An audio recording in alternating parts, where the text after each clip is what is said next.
No Salmo 39, verso 1, Davi diz: guardarei os meus caminhos para não pecar com a língua, porém mordaça a minha boca.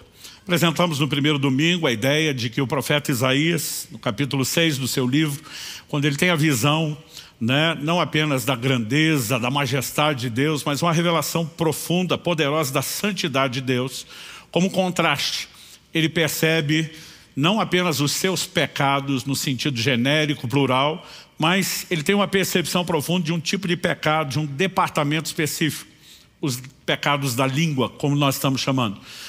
Ele diz: eu sou um homem de lábios impuros e habito no meio de um povo de impuros lábios. Quando o anjo pega uma brasa do altar com a pinça, toca a boca dele e diz: tua iniquidade foi tirada, o teu pecado perdoado, significa que esses lábios impuros eram justamente pecados cometidos nessa área. Então, a partir disso, mostramos que o propósito de Deus em expor esses pecados não é colocar nenhum de nós debaixo de reprovação, culpa ou condenação, mas muito mais do que perdoar o profeta era santificá-lo, era prepará-lo para algo maior. Esse homem que se reconhece um pecador com a sua boca, viria a se tornar um dos maiores profetas, não só do Antigo Testamento, mas de toda a história da humanidade. Ninguém falou a respeito do Messias como Isaías. E aquela mesma boca que prestou o desserviço de cometer pecados, ela viria a ser purificada, santificada para um uso sublime. E começamos a trabalhar aqui uma ideia e um conceito, porque durante o último período, os 40 dias de oração e jejum, no meu clamor pela igreja, por rompimento espiritual, por avanço, na expectativa de que a gente pudesse soltar e ter 3 mensagens de avivamento, o Senhor falou comigo e disse que quer ajudar a igreja. Vamos mexer numa coisa que está emperrando a vida de muita gente. Então nós começamos a trabalhar essa ideia. E no primeiro domingo eu falei de 2 tipos de pecados específicos da língua: murmuração e insultos, ou palavrão, a tal da boca suja. Falamos no domingo passado sobre maledicência e fofoca. E hoje eu quero conversar com vocês a respeito de mentira e calúnia. Todo início de mensagem eu tenho trazido também alguns textos que falam sobre a importância de controle nessa área, nesse departamento da língua. Em Tiago, no capítulo 1, no verso 26, a Bíblia diz: se alguém supõe ser religioso, mas não refreia a sua língua, está enganando a si mesmo, a sua religião é vã. Ou seja, nós não podemos achar que o assunto que estamos abordando seja algo sem importância, que não haja seriedade, que não haja gravidade na prática desses pecados, a ponto da Bíblia dizer: se você não refreia a sua língua, sua religião é vã. Então, nós precisamos permitir que a nossa língua, como todas as outras áreas da nossa vida, também se converta. E hoje eu quero tomar como ponto de partida da mensagem de hoje Colossenses capítulo 3, versículos 9 e 10. O texto diz assim: não mintam uns aos outros, uma vez que vocês se despiram da velha natureza com as suas práticas e se revestiram da nova natureza, que se renova para o pleno conhecimento, segundo a imagem daquele que o criou. Bom, nós temos em primeiro lugar uma ordem sobre não mentir, não mintam uns aos outros. Mas há um argumento que sustenta a razão pela qual eu e você não podemos mentir. E ele fala da experiência do novo nascimento, que envolve, a regeneração envolve mudança de natureza. Em 2 de Pedro, capítulo 1, verso 4, a Bíblia diz: para que vos torneis participantes da natureza divina. Novo nascimento não é apenas uma oportunidade de recomeço. É um recomeço com uma nova semente, com uma nova natureza. A natureza de Deus no nosso espírito. E quando ele usa a expressão, se despir da velha natureza, o original diz do velho homem, muitas das traduções antigas vão dizer assim: despir-se do velho homem, revestir-se do novo homem. A Nova Almeida Atualizada, a versão que eu estou usando, ela não apenas traduziu, ela interpretou a declaração de Paulo. E a mudança de natureza, ela requer de mim e de você mudança de comportamento. Na semana passada nós vimos Pedro falando de gente que foi regenerada pela palavra da verdade, pela semente de Deus. E ele diz: agora vocês têm que abandonar a maledicência, um dos pecados da língua, e vocês têm que desejar o genuíno leite espiritual. Ele está falando de alimento, da palavra, a fim de que cresçam para a salvação. Então, nesse processo entre a conversão e a santificação que a segue, eu e você precisamos apresentar mudança de conduta, mudança de comportamento. O Evangelho não é apenas um lugar, um ambiente que você encontrou em Deus, onde pode continuar com as mesmas práticas, com a diferença de que agora você tem perdão e que não há nenhuma condenação. Ele é uma proposta de mudança e de transformação, e nessa área, eu e você também precisamos nos sujeitar à ação de Deus e aquilo que Ele quer fazer na nossa vida. Curioso é que no verso 10, quando ele diz que nós nos revestimos do novo homem, da nova natureza, o apóstolo Paulo usa a expressão que se refaz para o pleno conhecimento, segundo a imagem daquele que o criou. Ou seja, a nova natureza precisa reproduzir e manifestar a natureza de Deus. Mas a palavra traduzida aqui, que se refaz, ela foi pouco utilizada no koineu, grego antigo, a língua em que foi escrito o Novo Testamento. Essa palavra traduzida refaz, de acordo com o léxico de Strong, é anakainu. E ela significa fazer crescer, renovar ou tornar novo. Aplicado também com a ideia de ser mudado para um novo tipo de vida oposto ao estado corrupto anterior.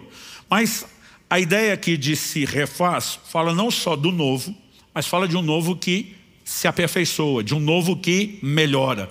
Tanto que o sentido primário, inicial, é fazer crescer. Então, isso concorda com a ideia que o apóstolo Pedro apresenta. Nós precisamos, depois da regeneração, crescer para a salvação, né? Ou seja, a transformação ela é progressiva, ela é gradual, ela não é instantânea, mas nós precisamos ter uma versão cada vez melhor, porque ela será cada vez mais parecida com o nosso Senhor. Quem está entendendo, diga amém. Então, algumas coisas que eu gostaria de trazer sobre o assunto da mentira. Em primeiro lugar, eu vou apresentar aqui como primeiro tópico o problema da mentira. Evidentemente, o que a gente está trabalhando cada domingo para cada uma dessas áreas é que cada uma delas é pecado, né? Mas a gente quer entender também alguns desdobramentos e consequências da gravidade desse pecado.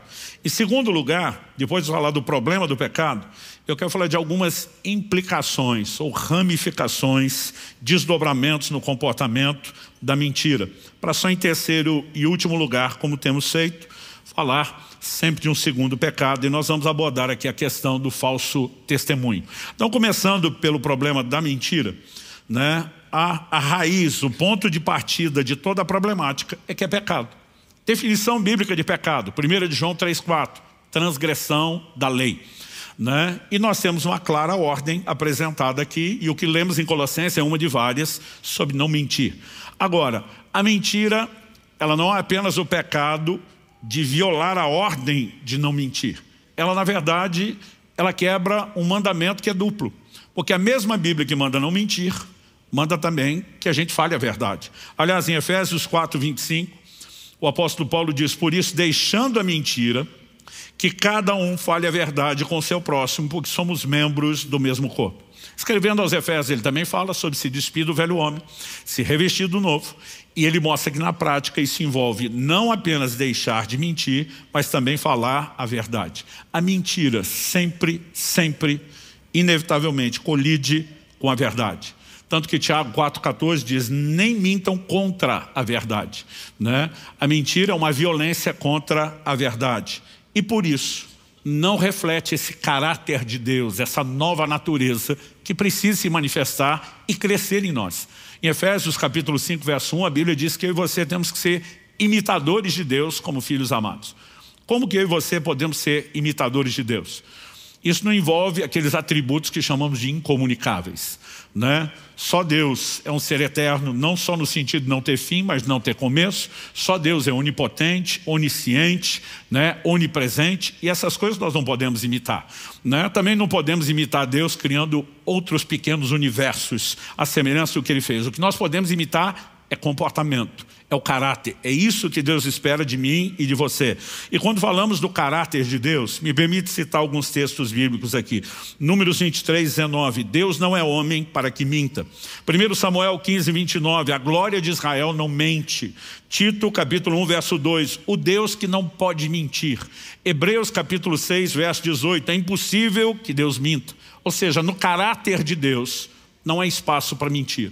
Como veremos daqui a pouco, isso na verdade é o caráter do diabo, de Satanás, né? Não o de Deus. Então, quando nós, além de quebrarmos o mandamento de Deus, o que vai trazer consequências, nós precisamos entender que isso nos impede de cumprir a missão de refletir o caráter de Deus e nos priva da presença de Deus. Salmo 15, são só 5 versículos, eu quero lê-lo inteiro. Senhor, quem habitará no teu tabernáculo? Quem poderá morar no teu santo monte? Deixa eu fazer uma pausa.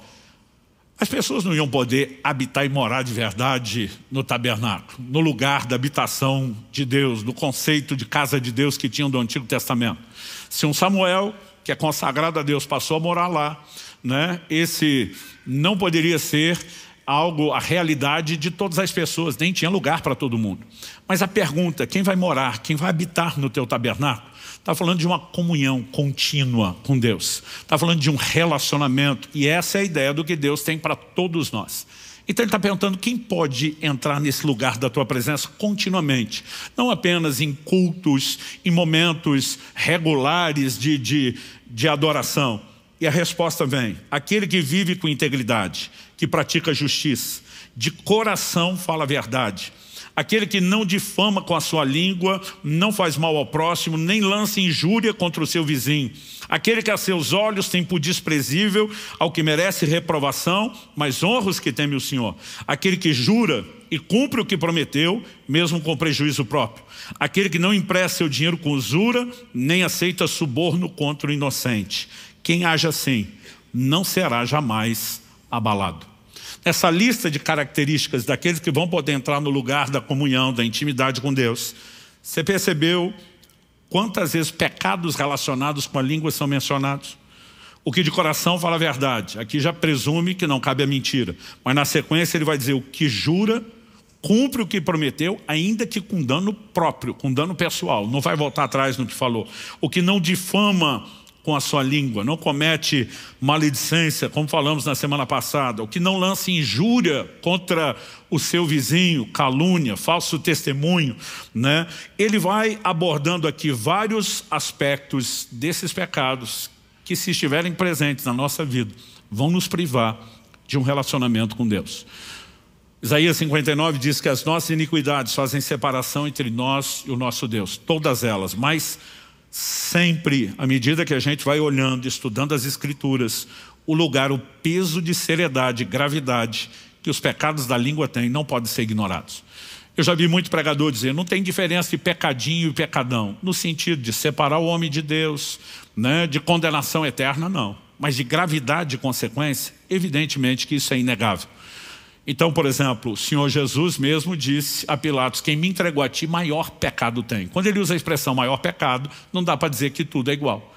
Quando a Bíblia diz lá em 1 Samuel 2 que os filhos de Eli, que o pecado que eles cometiam contra o Senhor era grande, não dá para dizer que é tudo igual no sentido de consequência. Alguns aspectos onde você pode dizer existe uma gravidade, né? Existe consequências diferenciadas, e sempre que falamos dos pecados da língua, eles estão arrolados nas Escrituras entre aquilo que a gente pode dizer que são as piores categorias de pecado. A advertência feita por Jesus também sobre aqueles que não cumprem o que falam. Em Mateus 5,37, depois nós vamos ler esse texto no contexto mais abrangente, mas Jesus diz que a palavra de vocês seja sim, sim, não, não. E diz: o que passar disso vem do maligno. Então vamos olhar para a seriedade do assunto. A mentira é obra do diabo e a advertência bíblica é clara. Efésios 4,27 diz: não deis lugar ao diabo. Né? Quando eu e você cedemos espaço para a prática da mentira nas nossas vidas, nós estamos desconectando de Deus, da expressão do seu caráter, estamos abrindo espaço para a atuação maligna. Pastor, não é exagero falar isso? Não. Em João 8,44, Jesus diz assim a alguns judeus dos seus dias: vocês são do diabo, que é o pai de vocês, e querem satisfazer os desejos dele. Ele foi assassino desde o princípio e jamais se firmou na verdade, porque nele não há verdade. Quando ele profere mentira, fala do que ele é próprio, porque é mentiroso e pai da mentira. Ou seja, se a verdade é a expressão do caráter de Deus, a mentira é a expressão do caráter de Satanás. E Jesus diz: quem mente está agradando o seu pai. A ideia de ser filho na Bíblia, né, fala não apenas de reproduzir a natureza, como também comportamento. Né? Nós não podemos ser inocentes a ponto de achar que a prática do pecado não nos expõe a influência maligna. Falei no primeiro domingo da série, citando o texto de Tiago, capítulo 3, repeti isso semana passada, né? Ele diz que a língua é inflamada pelo inferno. Ou seja, o reino das trevas tenta exercer influência naquilo que eu e você falamos. E pensa num reduto, num lugar de controle, né, que o reino das trevas vai disputar. Até porque Tiago diz, se não tropeçar nessa área, vai vencer nas outras. O que pressupõe, se falhou nessa área, vai desandar a maionese em todas as outras. Né? E nós precisamos reconhecer, a Bíblia fala de influência maligna. 1 Reis, capítulo 22, nos mostra que nos dias de Acabe, ele está para sair à guerra, ele reúne os profetas que estão todos, centenas deles, dizendo, pode ir à batalha, o Senhor está contigo, você vai vencer. O rei de Judá, que está junto com ele nessa campanha, está desconfiando daquilo tudo e diz, não tem nenhum outro profeta aqui que a gente possa consultar? Tem um, mas ele nunca fala o que eu quero ouvir. O rei de Judá, que era temente a Deus, diz, vamos chamar esse. E quando Micaías, o profeta Micaías é chamado e chega, olha o que ele diz. Eu vou ler dos versos 19 ao 23 de 1 Reis 22. Micaías prosseguiu, portanto ouça a palavra do Senhor. Viu o Senhor assentado no seu trono e todo o exército do céu estava junto dele, à sua direita e à sua esquerda. Deixa eu fazer uma pausa. Todo o exército do céu, uma referência aos seres angelicais. Mas quando a Bíblia diz à direita e à esquerda, o conceito que se repete ao longo de toda a Bíblia, recorrente, é grupo bom e grupo ruim. Quando Jesus fala do julgamento das nações, a Bíblia diz que ele vai colocar as ovelhas à direita, os cabritos para a esquerda. É sempre uma divisão que está sendo mencionada com propósito. Então ali você tem anjos eleitos e anjos caídos. Todo o exército do céu, à direita e à esquerda. Então o Senhor perguntou, quem enganará Acabe para que vá e seja morto em Ramote de Gileade? Um dizia uma coisa, outro dizia outra coisa. Então o espírito saiu, se apresentou diante do Senhor e disse, eu o enganarei.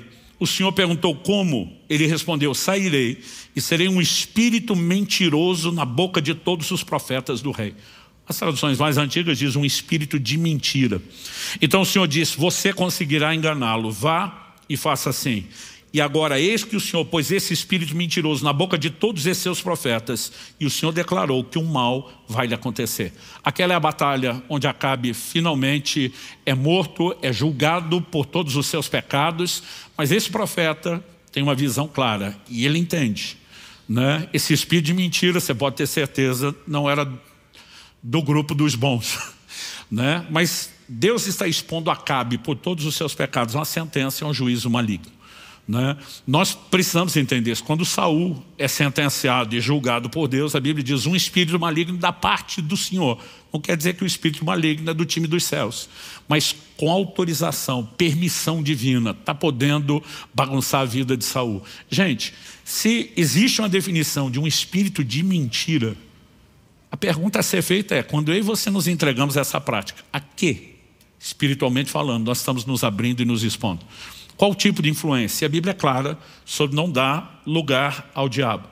Além de tudo isso, que acredito já é grave o suficiente, nós temos a condenação anunciada aos mentirosos, que é exatamente a mesma anunciada aos assassinos, aos imorais, aos idólatras. Apocalipse 21:8 diz, quanto porém aos covardes, aos incrédulos, aos abomináveis, aos assassinos, aos imorais, aos feiticeiros, aos idólatras e a todos os mentirosos, a parte que lhes cabe será no lago que está queimando com fogo e enxofre, a saber, a segunda morte. De vez em quando a gente repreende um crente ou outro e fala, não, mas é a mentirinha branca. Eu digo, vai nessa. Eu digo, mas vai sabendo para onde você está indo e qual que é o seu final e qual que é o seu destino. Não há como tentar ignorar, tapar o sol com a pena. Mas pastor, no mesmo peso de um assassino, há motivos para isso. Um deles é o que Tiago nos diz lá no capítulo 2, versos 10 e 11, que a obediência à lei divina ela não pode ser parcial, não adianta obedecer numa área e tropeçar na outra. Tiago diz, pois quem guarda toda a lei, mas tropeça em um só ponto, se torna culpado de todos. Porque aquele que disse não cometa adultério também ordenou não mate. Ora, se você não comete adultério, porém mata, acaba sendo transgressor da lei. Vamos ampliar o que Tiago falou dentro da lógica dele. Aquele que disse não adultere, não mate, também disse não minta.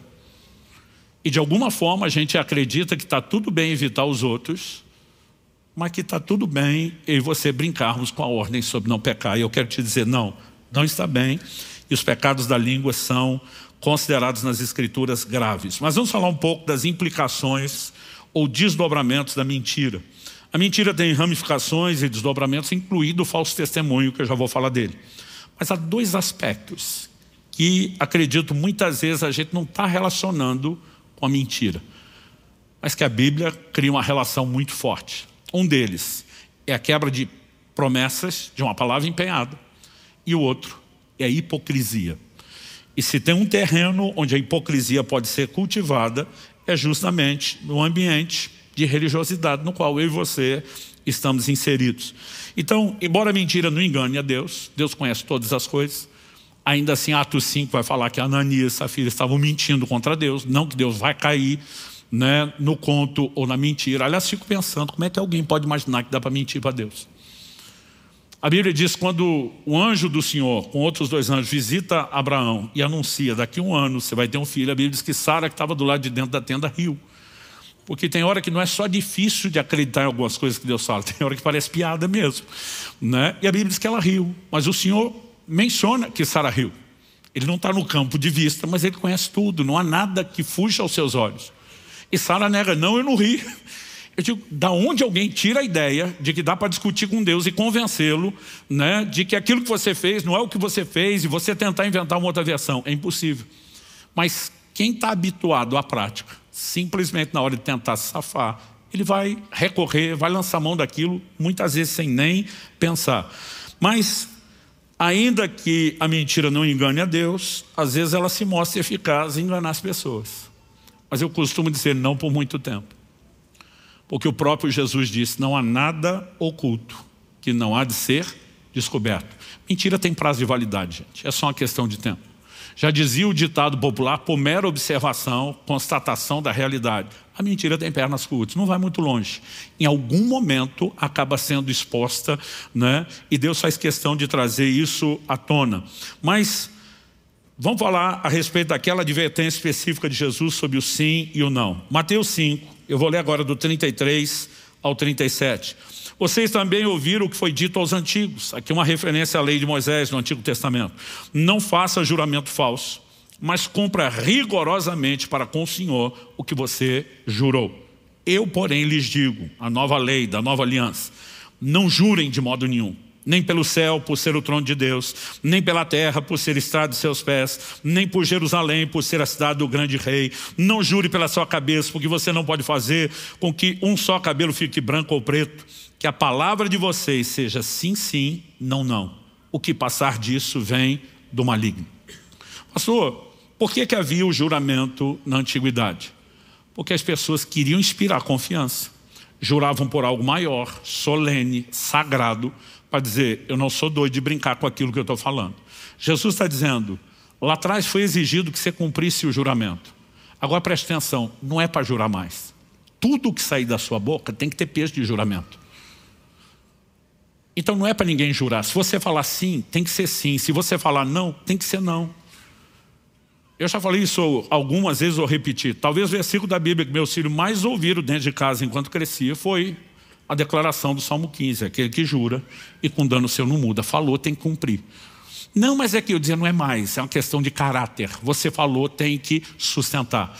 Jesus deu peso ao ensino disso. Os apóstolos replicaram o ensino de Jesus e falavam sobre isso. O que Paulo diz em 2 Coríntios 1, 17 e 18. Ora, ao querer isso, será que agir com leviandade? Ou ao tomar decisões, será que decido segundo a carne? De modo que age em mim simultaneamente o sim, sim e o não, não. Mas como Deus é fiel, fiel com a sua palavra, fiel, né, a ponto de nunca mentir. A nossa palavra dirigida a vocês não é sim e não. O que Paulo está dizendo é, nós somos imitadores de Deus, nós replicamos o caráter de Deus. Nós não somos loucos de brincar a ponto de ter o sim ou não simultaneamente. Tiago, capítulo 5, verso 12. Tiago é um dos irmãos do Senhor. A Bíblia diz, acima de tudo, meus irmãos, não jurem nem pelo céu, nem pela terra, nem por outra coisa qualquer, mas que o sim de vocês seja sim, que o não de vocês seja não, para que vocês não incorram em condenação. Todos os apóstolos, aquela primeira geração de crentes levou muito a sério o ensino de Jesus. O que me faz perguntar, o que nos dá o direito de ficar relativizando isso? Os votos e compromissos de aliança deveriam ser vistos com mais seriedade. Josué, capítulos 9 e 10, não dá para a gente ler a história toda, mas nós temos um episódio específico envolvendo os gibeonitas. Deus tinha exigido, tanto de Moisés como depois de Josué, que eles não fizessem aliança com os cananeus, com os povos da terra prometida. Quando Deus fala com Abraão gerações antes, Deus diz, olha, sua descendência vai ser escravizada, numa terra alheia, distante. Eles vão ficar nessa condição por 400 anos.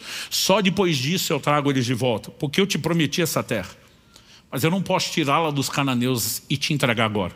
Deus diz assim, a medida da minha ira contra os cananeus não se encheu.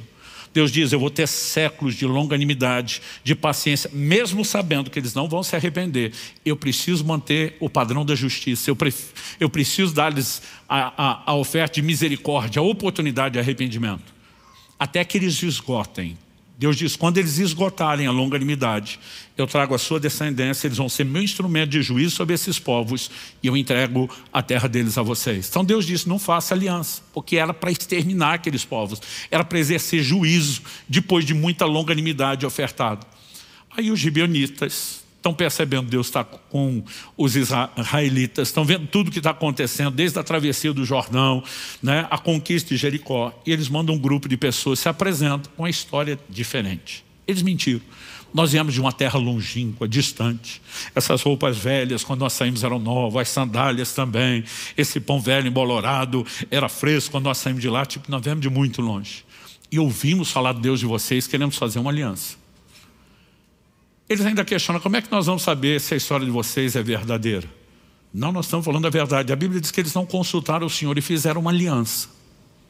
3 dias depois, eles descobrem que os gibeonitas eram vizinhos, eram um povo da terra de Canaã, não vieram de longe coisa nenhuma. E como é que descobriram? Porque os outros cananeus, sabendo que eles fizeram aliança com os israelitas, disseram, nós vamos guerrear contra eles. Eles se aliaram ao nosso inimigo que está chegando. E eles vão pedir ajuda. Vocês estão em aliança, tem que ajudar. Você acha que Josué pode dizer, não, vocês mentiram, não foi com vocês que nós fizemos aliança. Deus disse para Josué, devia ter me consultado antes para não cair na conversa. Agora vai ter que honrar a aliança firmada. E deixa eu te dizer, quando ele luta pela aliança, que nem deveria ter firmado, é o momento que ele vê sol parar. É o momento que ele vê Deus mandar granizo, pedra do céu em cima dos inimigos. Porque se tem algo que vai nos permitir ver Deus lutar do nosso lado, é quando nós vamos lutar por uma aliança feita. Séculos depois, Saul, o primeiro rei, a Bíblia diz no zelo pelo Senhor, bem intencionado, porém na ignorância, começou a matar os gibeonitas na terra. Nos dias de Davi, o próximo rei, tem maldição sobre a terra, uma fome. A Bíblia diz que Davi vai consultar o Senhor. E Deus diz, essa maldição é por causa do sangue dos gibeonitas que Saul derramou. A aliança foi quebrada. Nós estamos falando de séculos depois. Deus está dizendo, vocês não têm direito de quebrar a aliança. E não tem forma de quebrá-la sem que haja consequência. Então agora me ouça com muita atenção. Mesmo no meio cristão, nós temos visto uma banalização dos votos do casamento que me assusta. Tem um monte de gente dizendo, não, mas disse que era uma coisa, eu descobri que era outra. Eu digo que você tinha que ter consultado ao Senhor antes de fazer aliança. Firmou aliança diante de Deus, lute por ela. Se você lutar por ela, vai ver Deus lutar do seu lado. Deus está disposto a fazer parar o sol, cair granizo, para te ajudar a lutar para que essa aliança funcione. Agora, se fez, honre. Se desonrar, saiba de uma coisa. Vai estar debaixo de maldição e colher consequências. Nós vamos parar de ser leviano. Aliás, temos uma convocação para os nossos líderes de célula para essa terça-feira agora. De tempos em tempos, a gente senta e passa a régua doutrinária aqui sobre o casamento, divórcio, novo casamento, porque são assuntos que nós não podemos brincar. E as pessoas estão em nome de eu não tenho direito de ser feliz, querendo esculhambar aquilo que Deus estabeleceu como princípio, que não podemos brincar. Então, a gente precisa entender o peso que essas coisas têm. Deus está dizendo, você não pode simplesmente fazer um compromisso e agora voltar as costas. Olha o que Deus diz em Jeremias 34:18. Farei com os homens que transgrediram a minha aliança e não cumpriram as palavras da aliança que fizeram diante de mim, o mesmo que eles fizeram com o bezerro que cortaram ao meio para passarem entre as duas partes. Isso era um ritual de aliança de sangue que os povos antigos do Oriente praticavam. Quando Abraão entra em aliança com Deus, ele corta os animais, caminha entre as partes. Era uma maneira não só de derramar sangue, assumir um compromisso diante de Deus. Deus está dizendo, esses homens fizeram isso diante de mim e não honraram as palavras, vou fazer com eles o que eles fizeram com o animal. Traduzindo, Deus está dizendo, vou te rachar no meio, vou acabar com a sua raça. Porque não dá para simplesmente você entrar num lugar de compromisso. E aliança é o que Deus considera. Você fez isso diante de mim. Esse compromisso não é só para quem você fez um voto ou uma promessa. Você fez isso diante de mim. Nós não podemos simplesmente brincar. Alguém que promete e não honra aquilo que prometeu, ele está faltando com a verdade, ele está entrando na prática da mentira. Não tem como essa história terminar bem. Quem está entendendo, diga amém. Alguém está arrependido de ter vindo? Essa é a última mensagem da série. Gálatas capítulo 2 nos mostra uma outra questão. E agora eu quero entrar no terreno da hipocrisia, da dissimulação. Do verso 11 ao 14 de Gálatas 2, o apóstolo Paulo diz o seguinte: quando, porém, Cefas veio a Antioquia. Pausa, quem é Cefas? Cefas é o nome de Pedro, o apóstolo Pedro, em aramaico. A palavra Pedro, Petros no grego, significa rocha. Cefas em aramaico é a mesma coisa. Como eles normalmente falavam o hebraico com a mistura de aramaico, Pedro era chamado pela maioria de Cefas. E aqui Paulo está falando dele. Quando, porém, Cefas veio a Antioquia, resisti-lhe face a face, traduzindo, na cara, porque havia se tornado repreensível, ou seja, digno de repreensão. De fato, antes de chegarem alguns da parte de Tiago, ele comia com gentios. Quando, porém, chegaram, começou a afastar-se deles e, por fim, separou-se, temendo-os da circuncisão. E também os demais judeus se fizeram hipócritas juntamente com ele, a ponto de o próprio Barnabé ter se deixado levar pela hipocrisia deles. Quando, porém, vi que não procediam corretamente segundo a verdade do evangelho, eu disse a Cefas na presença de todos: se você que é judeu vive como gentio e não como judeu, porque quer obrigar os gentios a viverem como judeus? E como diz o povo do Rio Grande do Sul, foi briga de cachorro grande. O apóstolo Paulo está enfrentando o que versículos antes ele chama de uma das colunas da igreja, um dos grandes líderes da igreja de Jerusalém. Mas ele está dizendo, você está sendo dissimulado. Antes da turma de Tiago chegar, você está comendo com os gentios. O apóstolo Pedro, em Atos 10, é um dos primeiros até a revelação de que o plano de Deus não se limitava à linhagem natural de Abraão, mas incluía os gentios. Ele foi instrumento de Deus para abrir a porta da salvação aos gentios. E está lá em Antioquia. Uma igreja que hoje está no território, né, da Turquia. Ele está no meio de uma igreja de gentios. Foi a primeira igreja de gentios oficialmente organizada. A Bíblia diz que os apóstolos enviaram Barnabé para cuidar da igreja. Ou seja, Barnabé é o pastor oficial da igreja. Se foi enviado pela igreja de Jerusalém para cuidar dos gentios, por que Barnabé está entrando agora na de Pedro de que eu tenho que ficar longe dessa turma, das próprias ovelhas do rebanho? Mas a Bíblia diz que chegaram alguns da parte de Tiago. Se alguns da parte de Tiago são os discípulos. Tiago passou a ter uma liderança muito forte, né? Aliás, Tiago tinha um estilo muito firme. Eu brinco com as pessoas, quer ser exortado, vai ler a epístola de Tiago. Ele bate com força, é cotovelado, é ajoelhado, ele chega junto, né? A tradição diz que Tiago tinha joelhos como cascos de camelo, do tempo que gastava ajoelhado em oração, horas diariamente, principalmente no Monte das Oliveiras. Era sério com Deus, mas era firme na forma de lidar. Tinha um posicionamento, tinha autoridade. Quando a turma de Tiago chega, imagina Pedro botando a mão na cabeça pensando, deu ruim. Porque o texto diz, eram os da circuncisão, que tinham muita dificuldade de lidar com os gentios convertidos. Então Pedro, talvez bem intencionado, pensa, é melhor não ficar criando conflito. E a Bíblia diz que ele vai se afastando, a ponto de se separar totalmente dos judeus e fingir que nunca teve nenhum contato com eles. Eles criam argumentos tão convincentes entre eles que Barnabé, Paulo diz, a ponto do próprio Barnabé, que era o pastor do povo, se separar também para evitar conflito. Paulo diz, não deixei barato. Quando vi que se apartavam da verdade do evangelho, presta atenção, no reino de Deus não tem tom de cinza, ou é branco ou é preto. Essa coisa de tentar mesclar, misturar, adaptar, né? São distorções da verdade. Pedro vai de você que é judeu, vive como gentil. E agora vai entrar na onda dessa turma da parte de Tiago que quer fazer os gentios viver como judeu. Ele confronta eles. Então presta atenção, hipocrisia apresentada na Bíblia como mentira. 1 de João 4,20 diz, se alguém disser amo a Deus, mas odiar seu irmão, esse é mentiroso. Pois quem não ama seu irmão a quem vê, não pode amar a Deus a quem não vê. Então a Bíblia está dizendo, quando você tem uma conduta de religiosidade, um discurso, e você dissimula agindo diferente do discurso que você sustenta, você é mentiroso. Hipocrisia é apresentada na Escritura como mentira. Agora, gente, nós não estamos falando de uma pessoa qualquer. Nós estamos falando dos maiores líderes da história da igreja, que era Pedro. Nós estamos falando de um camarada que foi chamado pelo próprio Paulo de uma das colunas da igreja. Então, se gente como Pedro, do calibre espiritual dele, está sujeito a escorregar e relativizar nessa área, eu lhe faço a pergunta meramente retórica, com conclusão óbvia. E nós? Será que eu e você estamos tão isentos disso? É lógico que não. A gente tem que abrir o olho, a gente tem que prestar atenção, a gente tem que vigiar. A mentira não pode ter nenhuma justificativa para entrar na minha e na sua vida. Pastor, mas nem para ganhar um dinheirinho? Provérbios 21:6 diz, fazer fortuna por meio da mentira é vaidade e armadilha mortal. Vai cobrar a sua conta.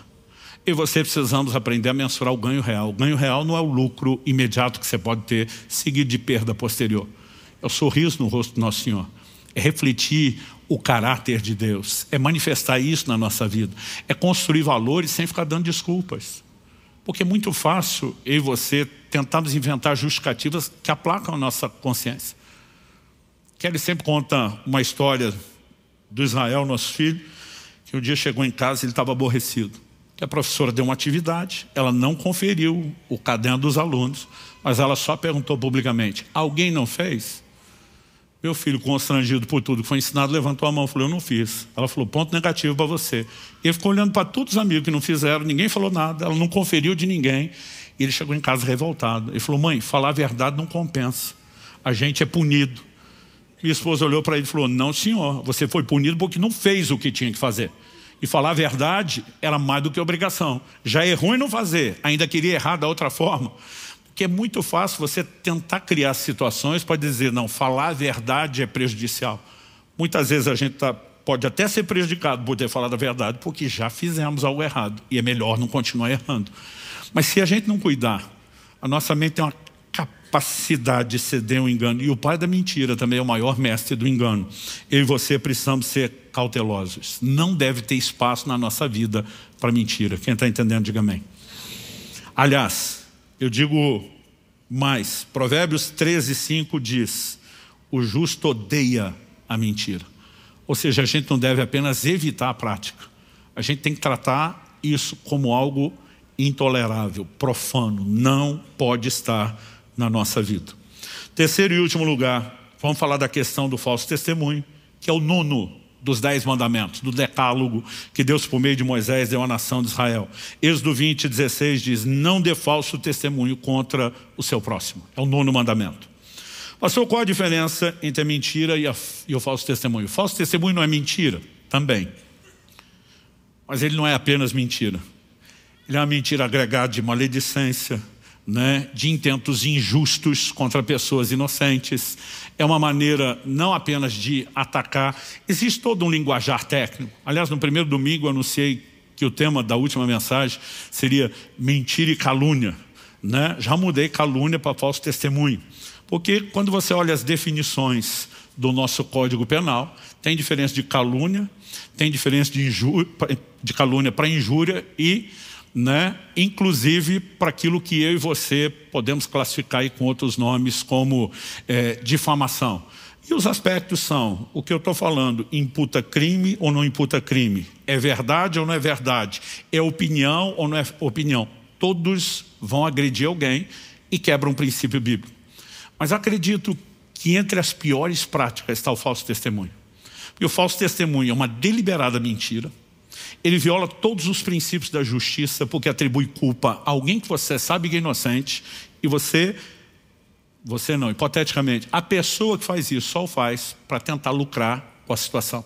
Quando você olha o combo de princípios sendo quebrados, é uma ampliação da mentira, né? Alguns, na cabeça deles, pensam assim, não, mentir apenas para me safar, não quero fazer mal para ninguém, só estou tentando diminuir minha consequência. Mas aqueles que mentem intencionalmente para prejudicar as pessoas e agravam ainda mais o seu pecado. Então o falso testemunho, ele fere pessoas, não apenas na honra, na integridade, nas emoções.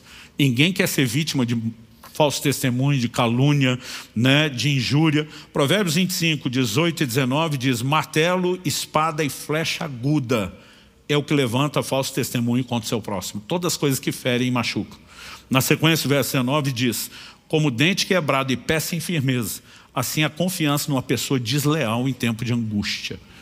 Ou seja, de novo, a Bíblia apresenta esse tipo de comportamento, quando fala da pessoa desleal, como um desvio de caráter. Nós também precisamos entender, gente, que falso testemunho não é veredito.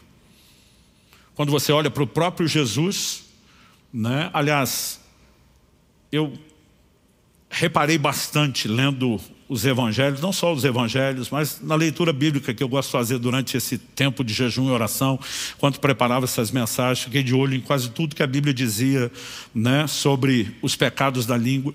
Mas também me chamou muito a atenção o quanto Jesus foi alvo de maledicência, né, de calúnia, de injúria, de difamação. É uma coisa assustadora o volume de registros que nós temos das pessoas falando contra Jesus. Mateus 26, 59 e 60 diz assim: os principais sacerdotes e todo o sinédrio procuravam algum testemunho falso contra Jesus, a fim de o condenar à morte. E não acharam, apesar de terem sido apresentadas muitas testemunhas falsas.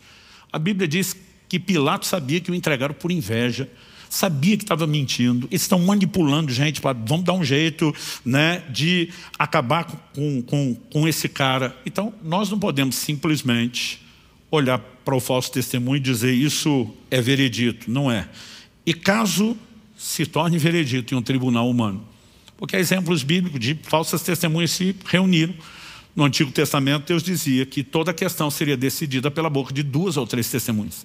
É por isso que ele advertia muito contra o falso testemunho, falava contra as consequências que teriam aqueles que fizessem essa prática. Mas você vai ter casos como o rei Acabe, que queria comprar uma terra anexa, né? A Bíblia diz que o dono não queria vender e Jezabel manda a carta para os anciãos da cidade: contratem uns homens levianos, bote eles como testemunha, né, para que esse homem seja morto, porque eu vou me apossar do campo, já que ele não quer vender. E a Bíblia diz que fizeram isso. Mas os profetas vão anunciar: o sangue desse homem está nas tuas mãos, somaram-se a todos os seus pecados, vocês vão ser julgados. Então, pode até se tornar veredito num tribunal humano, mas um dia todos nós vamos estar diante de Deus. Jesus diz que nós vamos dar conta de cada palavra inútil que dissemos. Palavra inútil envolve murmuração, né? Palavra inútil envolve os insultos e um linguajar sujo. Palavra inútil envolve maledicência, envolve fofoca, mexerico, envolve mentira, envolve falso testemunho. Haverá prestação de contas, né? Agora, como que Deus tratava a seriedade do assunto aqui na terra? Deuteronômio 19, 16 a 21 diz: quando se levantar testemunha falsa contra alguém para o acusar de alguma transgressão, então os 2 homens que tiveram a demanda se apresentarão diante do Senhor. Essa frase diante do Senhor aqui é importante. Diante dos sacerdotes e dos juízes que houver naqueles dias. Os juízes examinarão o caso com cuidado. Se puder, repita comigo: examinar com cuidado.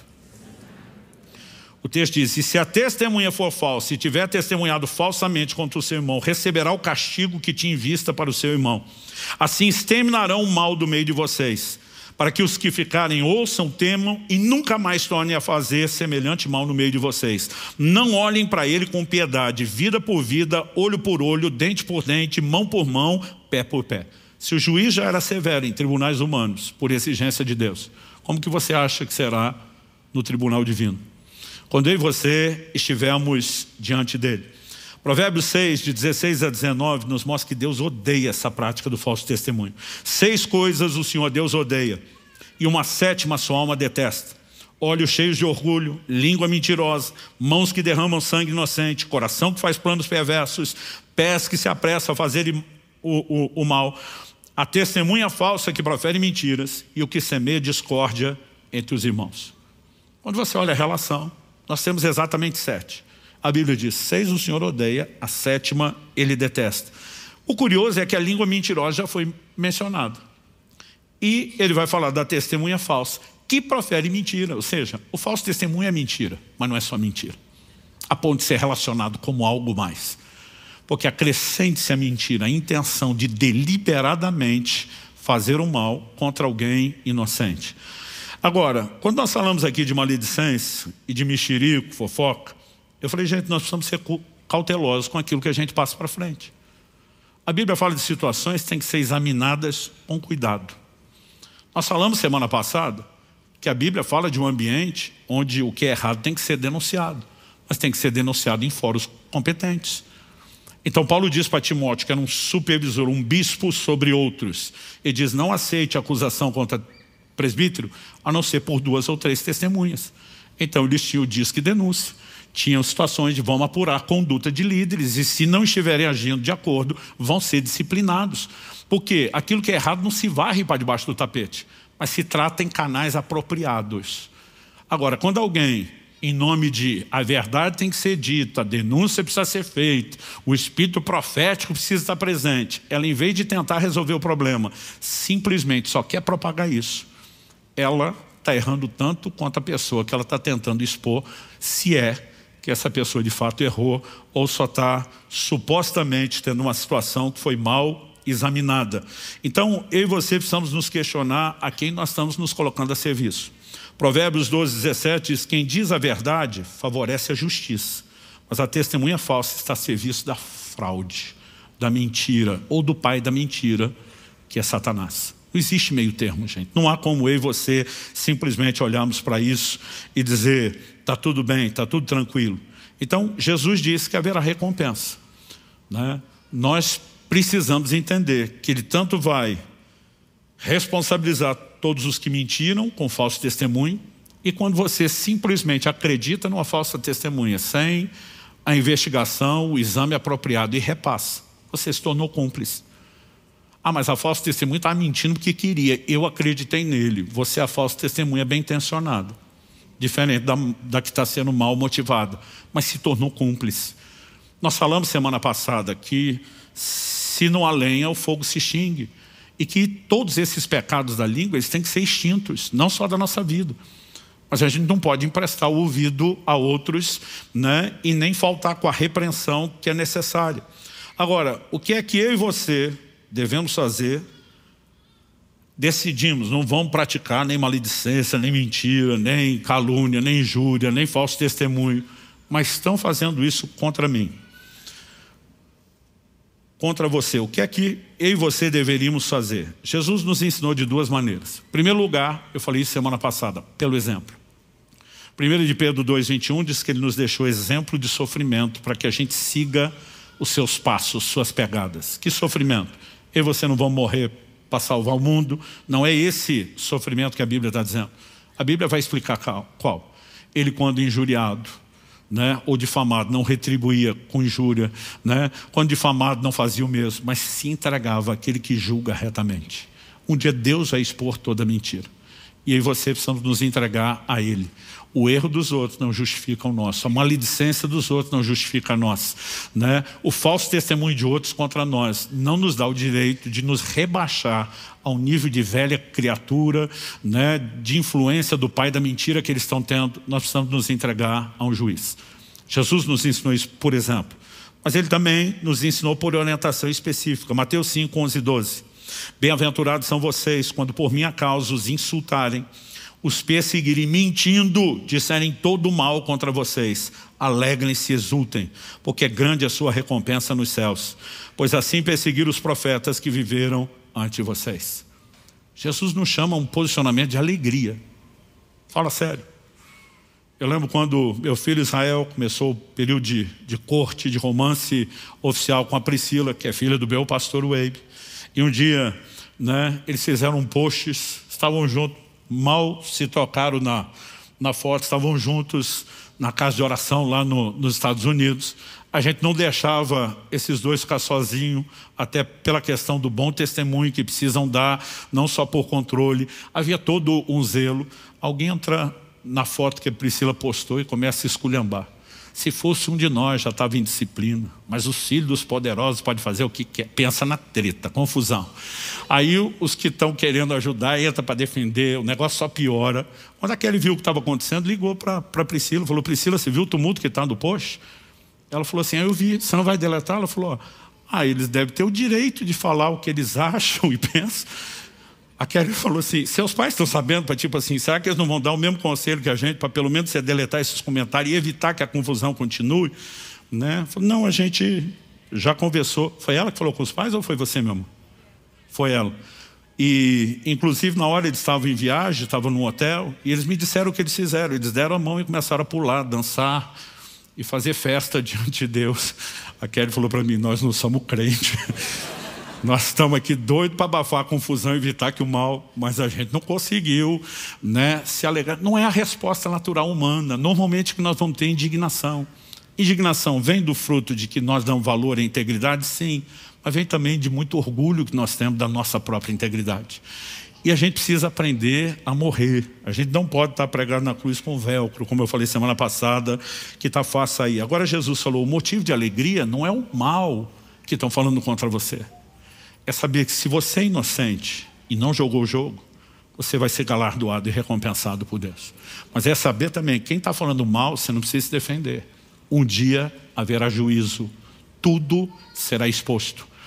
E doido é aquele que acha que pode inventar uma história diferente, mesmo sabendo que um dia vai estar diante daquele que conhece todas as coisas, né? Então nós precisamos ter claro isso no coração. Haverá recompensa para quem mente, para quem dá falso testemunho, mas também as vítimas que não se defenderem e a semelhança de Jesus se entregaram ao que julga retamente, serão julgadas e defendidas por Deus. Basta eu e você mantermos a consciência limpa. Paulo diz em Gálatas 1:20, ora, a respeito do que estou escrevendo a vocês, afirmo diante de Deus que não estou mentindo. Né? Paulo está dizendo, eu envolvo o nome do Senhor, o justo juiz, aquele que conhece todas as coisas. É para Ele que eu vou prestar conta. Eu não sou louco de brincar com Ele. Quer confiar? Confie. Não quer? O problema é de vocês. Mas o importante é que eu e você estejamos com a consciência tranquila. Para encerrar, eu quero só destacar um pouquinho mais a gravidade desse pecado, do falso testemunho. Através do profeta Jeremias, Deus diz, Jeremias 6:28, todos, está falando da nação de Israel, todos são mais do que rebeldes e andam espalhando calúnias. Deus diz, eles não são só rebeldes, estão em outro nível. Rebelde está aqui. Eles conseguiram ganhar dos rebeldes. Eles espalham calúnias. Gente, rebeldia já não é algo que você possa olhar e dizer é simples. 1 Samuel 15:23, o profeta Samuel diz da parte de Deus para Saul que a rebelião é com pecado de feitiçaria. Então o cara está no nível rebeldia, já está igualado ao feiticeiro, aos olhos de Deus. Agora, quem é mais do que rebelde, está pior que o feiticeiro. E Deus diz, o que espalha calúnias é mais do que rebelde. Nós não podemos simplesmente ignorar isso. Então, eu quero concluir, não só a mensagem de hoje, mas a série, chamando a pensar em algo que Deus tem falado muito forte comigo.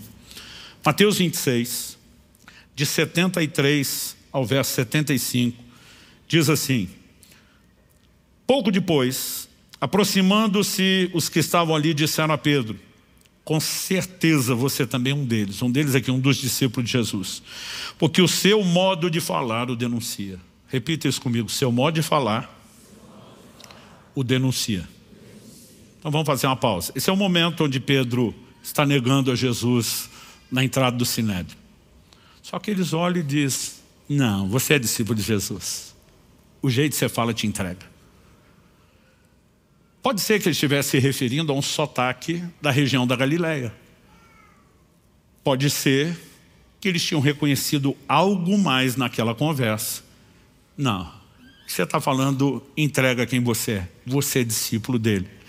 Pedro, que quer insistir na mentira, em negar a Jesus, o texto diz assim, então ele começou a praguejar e a jurar, não conheço esse homem. Basicamente é, vocês acham que eu estou falando como um discípulo dele? Quando a Bíblia diz como ele começou a praguejar, ele começou a xingar.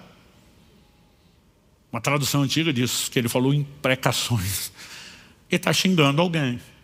A dúvida é, ele xinga o próprio Jesus, para deixar claro que ele não é discípulo de Jesus.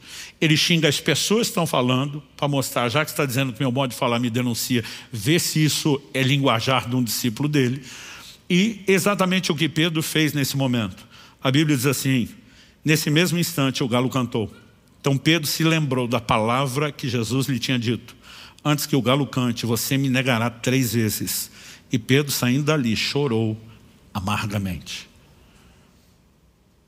De novo, nós estamos falando de um camarada que Deus está investindo, como ele fez com Isaías, para ser um dos grandes profetas. Pedro seria um dos maiores líderes da história da igreja.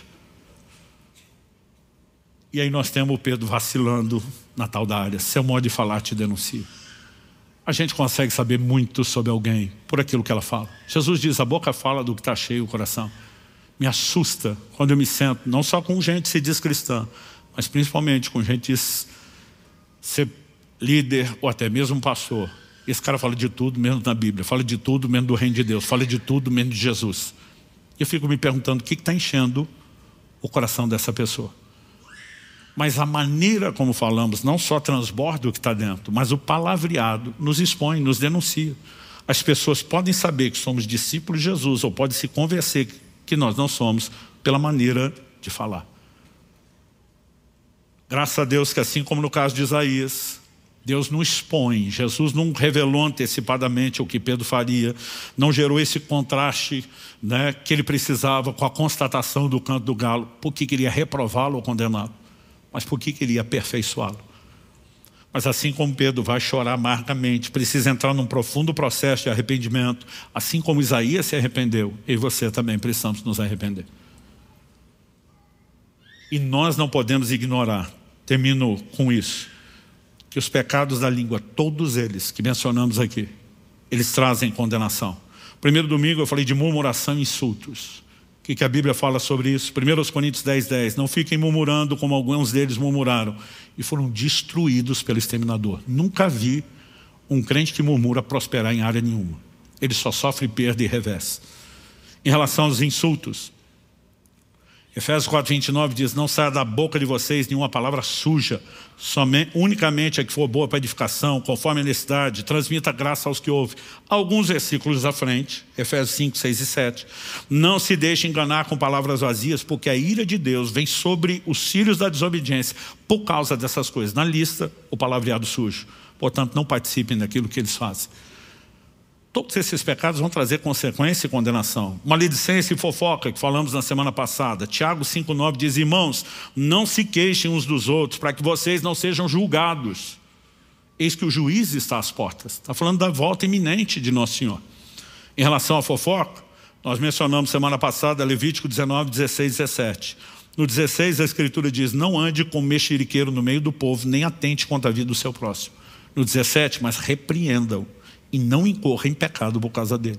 Nós falamos de gente que está pecando não é com a boca, é com o ouvido. Porque está se associando a quem está pecando com a língua. E está pecando por cumplicidade. Em relação ao que falamos hoje, mentira e falso testemunho. Tiago 5,12. Acima de tudo, meus irmãos, não jurem nem pelo céu, nem pela terra, nem por outra coisa qualquer, mas que o sim de vocês seja sim, que o não de vocês seja não. Eu li esse texto, mas vou enfatizar agora. Para que vocês não incorram em condenação. E quando falamos do falso testemunho, Provérbios 19:5, a falsa testemunha não ficará impune. O que profere mentiras não escapará. Não há como insistir nessas práticas e não colher os frutos. Mas Pedro se arrependeu e pôde mudar o jogo. Assim como Isaías se arrependeu e pôde mudar o jogo. Assim como eu e você precisamos nos arrepender. Porque se gente do calibre de Isaías e Pedro escorregava nessa área, a pergunta não é se eu e você escorregamos, é o quanto nós temos que arrumar em quantos desses pecados. Mas nesse processo, Deus não quer apenas nos levar ao perdão, mas como eu falei anteriormente, nos conduzir à santificação. Pastor, o que fazer agora? Como que eu ajo com tudo aquilo que a gente aprendeu aqui? Em primeiro lugar, evite a mentira e o falso testemunho, como os outros pecados da língua, a partir de agora. Segundo, fale a verdade. Não só a partir de agora. Talvez até sobre mentiras que já foram contadas e que você talvez precise consertar. Encha-se da palavra. Se tem algo que repetidas vezes é chamado na Escritura de a verdade, é a palavra de Deus.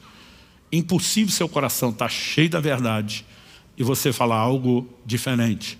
Nós vimos que há uma ordem para que o cristão se encha da palavra e uma justificativa. Jesus diz em Mateus 12:34 que a boca fala do que está cheio o coração.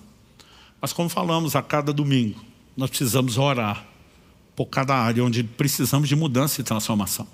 Jesus nos ensinou, vigiai e orai para que não caiam em tentação. Ele nos ensinou na oração modelo que chamamos do Pai Nosso, a dizer: não nos deixe cair em tentação, livra-nos do mal. Qualquer área de pecado, eu e você precisamos aprender que a oração nos conduz, como diz Hebreus, ao trono da graça, onde eu e você vamos ser socorridos. E a Bíblia revela orações específicas sobre essa área. Salmo 122, Senhor, livra-me dos lábios mentirosos, da língua enganadora. Provérbios 38, afasta de mim a falsidade e a mentira.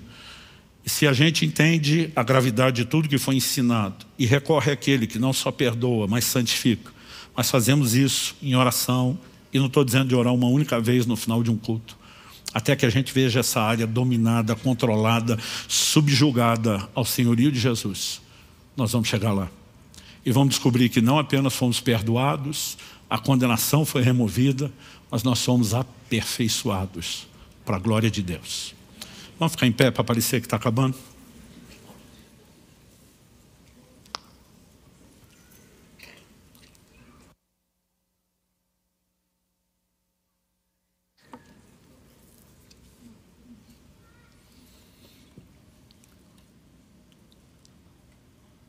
Meu Deus, eu oro com cada um dos meus irmãos e irmãs, os que estão conosco nessa reunião presencial, aqueles que nos acompanham online, seja nesse momento ao vivo ou posteriormente no formato gravado. Eu oro que a mão do Senhor se estenda sobre cada um. Eu oro que a graça do Senhor se manifeste nas nossas vidas, não apenas para nos guiar aquela clara compreensão que conduz ao arrependimento, que nos permite enxergar com clareza nossos erros e pecados, mas também ter aquela atitude de não permanecer contente com essas práticas. E nós oramos que o Senhor nos conduza não apenas ao lugar de perdão, mas como temos declarado em cada um desses domingos, ainda a brasa no teu altar para santificar cada um de nós. Ainda a provisão sobrenatural para a transformação de cada um de nós. E nós queremos crescer para a salvação.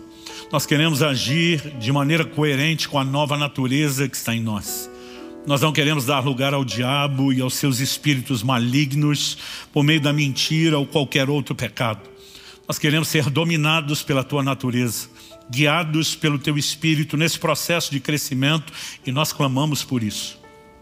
Clamamos que aquilo que o Senhor começou não apenas a falar, mas a fazer nessas reuniões, possa crescer, possa progredir dentro de cada um de nós. Não apenas a compreensão das verdades ser ampliada, mas a própria aplicação que só o Senhor pode fazer dentro de nós. A capacidade de rendição, de quebrantamento e de busca não apenas de conserto, mas de crescimento.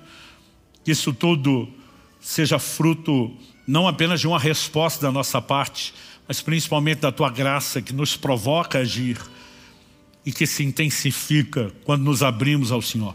Nós clamamos por isso.